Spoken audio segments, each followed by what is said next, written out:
The new variant is not yet known to be in the United States, but 2 cases in Canada were reported late Sunday. It's unusual and different from the others because it has at least 30 mutations, including many on that spike protein that it uses to enter our cells. Dr. William Messer is a researcher at Oregon Health and Sciences University and deeply involved in tracking the virus. Now I think we should be vigilant. I think we should do what we know works, which is vaccination, distancing inside, mask wearing, particularly in high-risk settings, remains a practice that works for all the variants. Omicron was first reported in South Africa, but cases now also exist in Europe and Asia and Australia. It's unclear how fast it spreads or how effective our current vaccines are against it.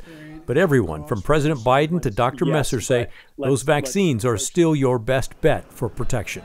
Vaccination remains far and away the most likely to be helpful way to protect yourself against this variant. The tale of how this variant got its name is interesting. Last May, the World Health Organization decided to start naming variants after letters in the Greek alphabet to take away the stigma from countries where they were first discovered. The UK variant, for example. This current variant is the 13th of interest or concern that gets a letter.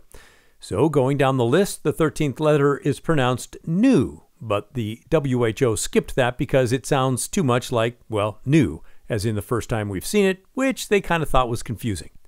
And the next letter, Xi, is a common last name for a lot of people around the world. So on to the 15th letter, said WHO, which is how we got Omicron. Back to our area, OHSU is gearing up its lab to catch any samples that might pass through. Yes, we are. I was actually just got off our call 5 minutes before talking to you, where we were discussing strategies for this. So there are a couple of Dr. Messer said it will be relatively easy to spot because when run through a standard PCR test, Omicron causes an unusual reaction, the same way the UK variant did. Sorry, England.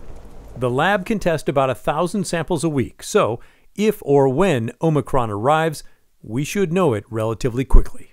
And with some of these past incidents, I remember thinking, wow, that sounds a little bit scary. I hope it doesn't end up here. And then, it always ends up here. Is it just a matter of time, you think, before this variant ends up in Oregon? Yeah, it is. I think we do a lot of predicting the future based on past experience. And like you said, every other variant has made it here over time. And I think it's highly likely that this variant will make it here as well. Pat Doris joining us live now. And okay, Pat, this does feel pretty familiar. It seems like we've been here before. So is this the beginning of something big again? Well, the short answer, Brittany, is we don't know because the experts don't know. Right now, the cases number around the world in the hundreds, so certainly not time to hit the panic button yet. Dr. Messer thinks that over the next 2 weeks, we're going to learn a lot more about this variant. So by then, we should know whether it's just another variant or a significant problem. Brittany?